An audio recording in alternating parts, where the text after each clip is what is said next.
Greetings and welcome to another edition of the Creation Corner with your host David McNabb. So glad you tuned in to Prescott E-News today, and take a look around on the site if you haven't done so already, and see lots of great news here, lots of local news, but also the state and national as well. And tell your friends about the E-News because it's just a great place to go for lots of information, and all of our video casts are excellent, and do check out all the different video casts we have whenever you get a chance.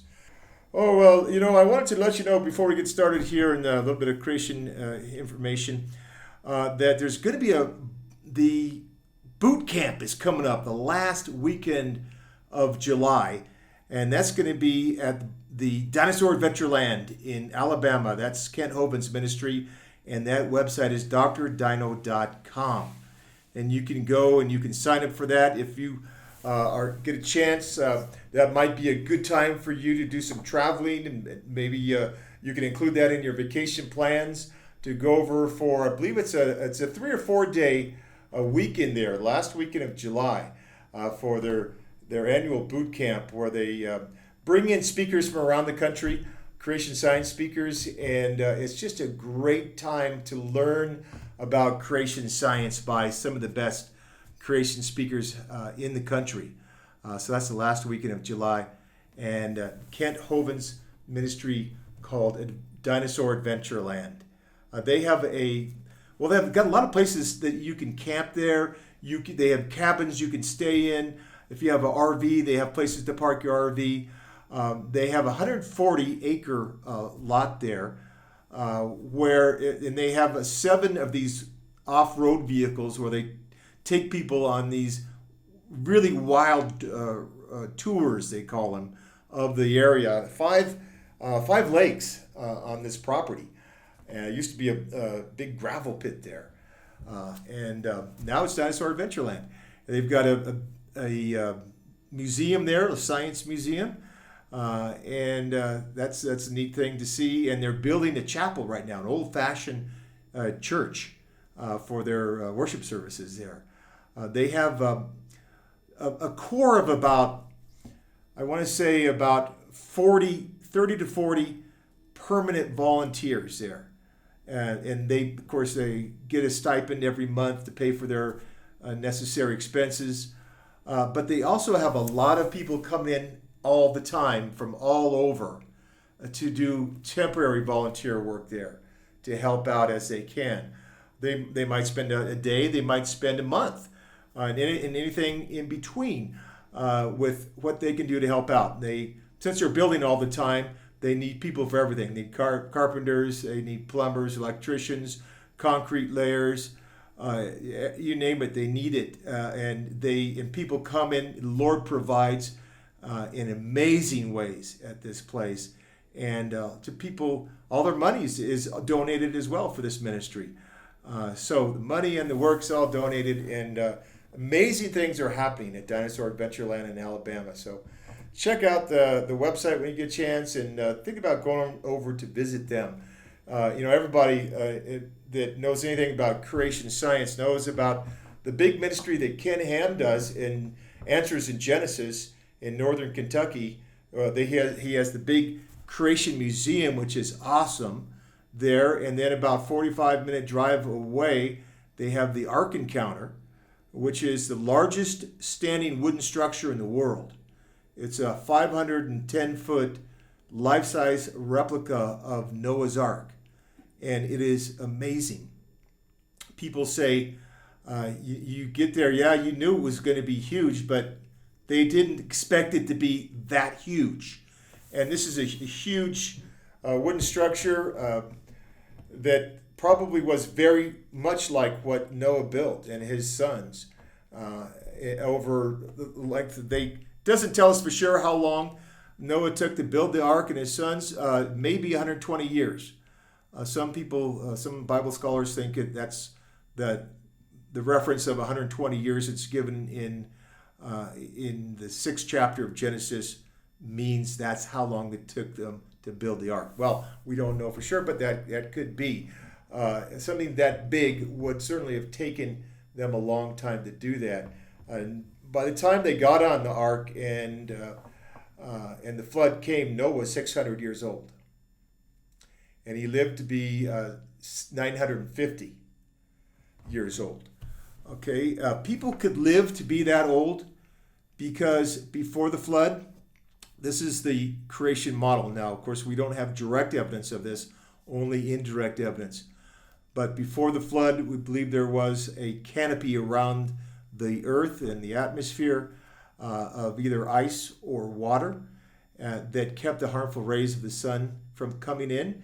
Also acted as a greenhouse effect and created a high pressure of oxygen atmosphere in the atmosphere, so that people had those two things to give them the longevity that they did have. The average age of the pre-flood patriarchs was 912 years. That was the average age. Okay, so to be able to live that long, you had to have a couple things. You had to have the sun's harmful rays not coming down, attacking you all the time like we have now. And you had to have extra oxygen in the atmosphere to breathe. That would have provided the long ages that we read about in the first chapters of Genesis.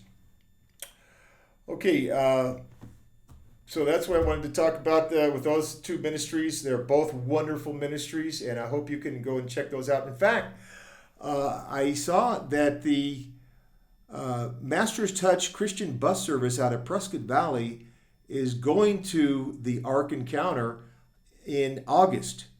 So that might be a good way. If you don't want to drive yourself, that would be an excellent way for you to go and visit the museum and the Ark Encounter itself, and spend a few days there with the tour on Master's Touch out of Prescott Valley. A Christian bus service, a really excellent service, and I use them to go to do our creation science trips to the Grand Canyon every year, and we're going to hopefully be doing another one of those here if the Grand Canyon service, park service, ever opens up again for full buses. We're going to do one in the fall, so I'll be telling you about that as soon as I know about it. We're going to start off today with I do want to mention looking for some sponsors for this show. Would you like to support this show? Please do. Give me a call. My number will be on the screen. I'd love to hear from you, or you can email me. Also, email me or call me with your questions, and I'll answer them on another show. Okay? Love to hear from you, and love for you to sponsor this show if you're able to do so. If you're going to church, you can talk to your pastor about bringing in a creation speaker or hosting a creation science seminar at your church, and just have them give me a call, and we'll set that up, okay? And now it's time to introduce my special guest for today, Lisa May. And Lisa is the Community Engagement Specialist for the Christian Family Care Organization. And here's the brochure that they have. And we'll put up her contact information on the screen at the end of the show, so you can write that down if you want to contact her about the things that go on in the organization. Lisa, thank you for being my guest today. Thanks for having me. It's so great to have you today to tell us about Christian Family Care. But first, tell us a little bit about yourself and your background and how you got involved with this organization. Okay.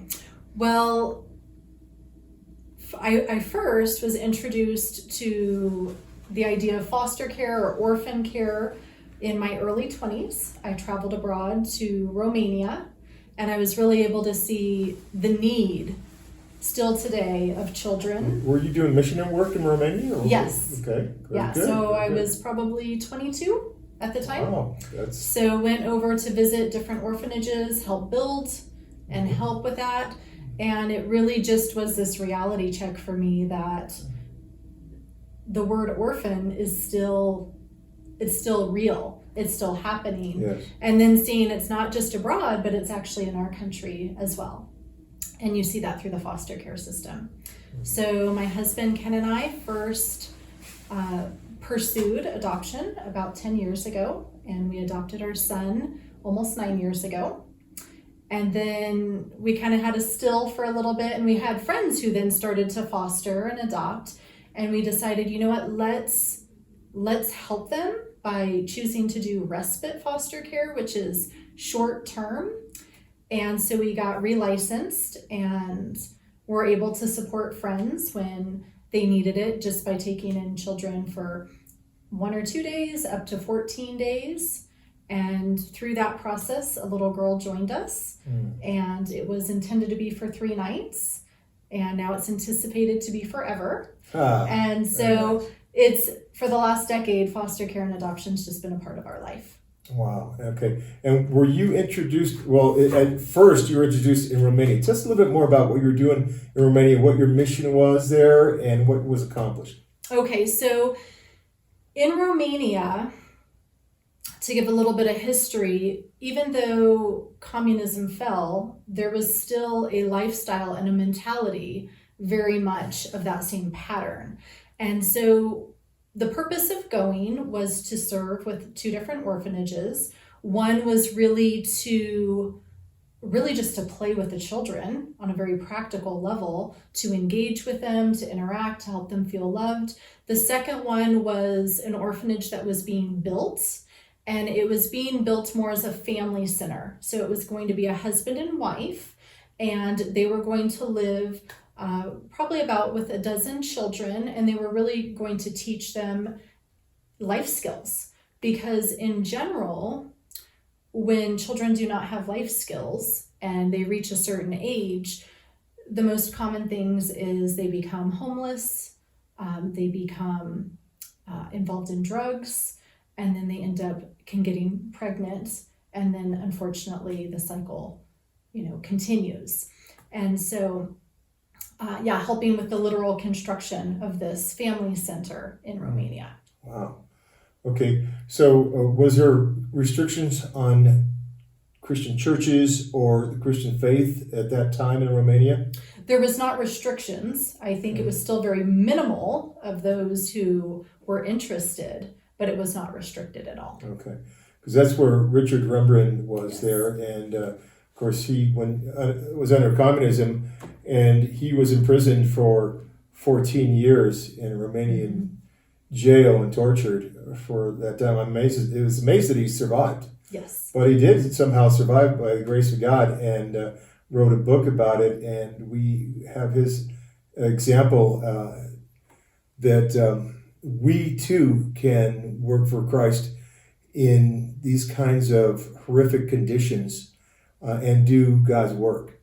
And he was just an amazing man that prevailed through communist oppression there in Romania. And I know even at that time there were a lot of orphans. So Yes. for some reason, Romania seems to be very high percentage of orphanage. Well, what had happened is when there was communism, birth control was outlawed. So even when communism fell, there still was no birth control, and the country was really built upon a mentality of a populated country is a powerful country. And so most of these children living in the orphanages had living parents, but they could not afford to provide for them. Oh. Yes. So they would give them up to the state Yes. to take care of them. Oh, wow.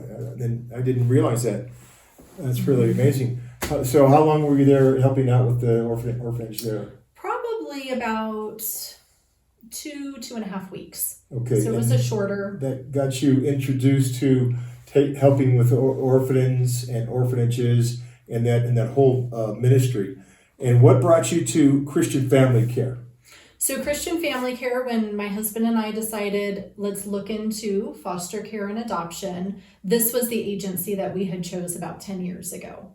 And so at the time we were living in Tucson, and there is an agency there.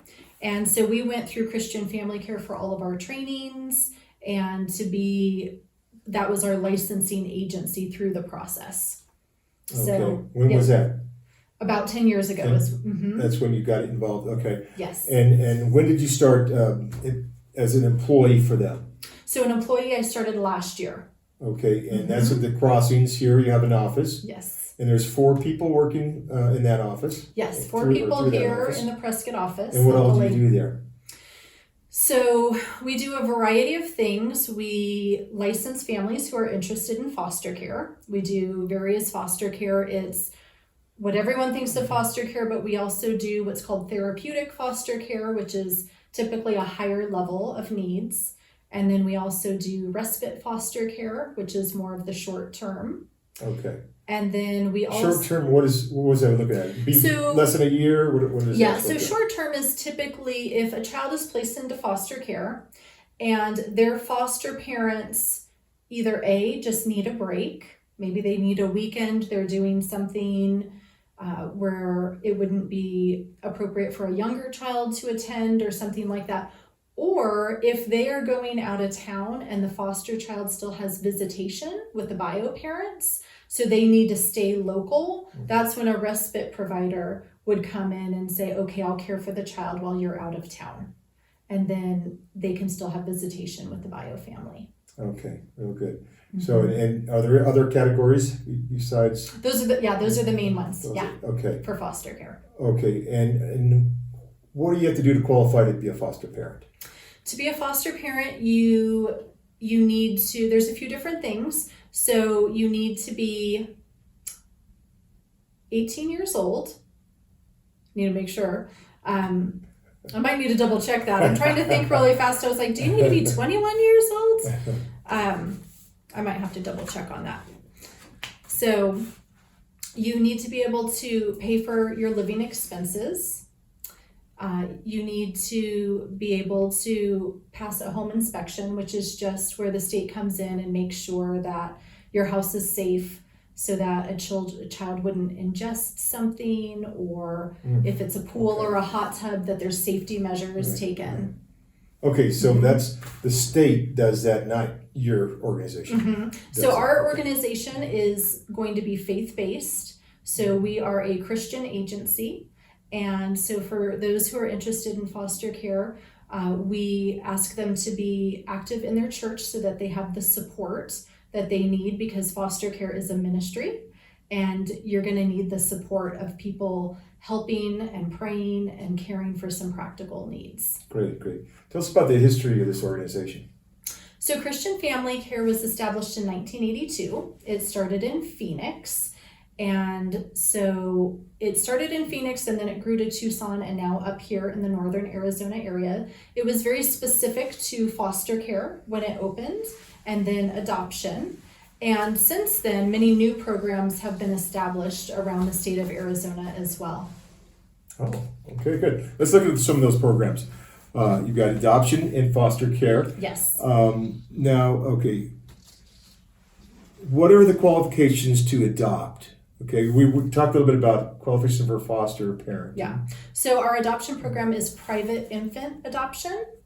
And every once in a while, you might have a child who doesn't fall in the category of an infant, but most likely it's generally the bio parents are choosing the family who is going to adopt their child. And in that case, you need to be 18 years of age. And I mean, do you have to be Christian? With our agency, yes. Yes. And what's the Christian connection with this agency? Is there certain churches that sponsor or support it? We do have different churches that support us, and then we also have the foster care tax credit in the state of Arizona. So that's nice if taxpayers want to donate. It's something that is available. But yes, we do have Christian churches who do support us. We work alongside Christian churches to also serve them through our counseling programs and various things like that, but definitely trying to create a partnership with local Christian churches. Okay, great. So there's some interaction there between the community churches and with the counseling service. Yes. Okay, great. All right, now you also do counseling. How does that work? So our counseling is out of Phoenix, but what is nice, being in a small town, we're a little bit limited on services. So if people are looking for biblically based counseling. We do offer that virtually for families and children and adults. So that's an option. And then we also have crisis pregnancy counseling. And that's where counselors will actually come up from Phoenix and talk to either an expectant mother or an expectant couple to really talk them through not only choices, but also resources. Okay. And do you help plug them into a community church? That is something that we are able to do. And really just, I think when people are in a really desperate situation, sometimes they can tend to think, I only have one choice, and maybe that choice that they think of might be abortion.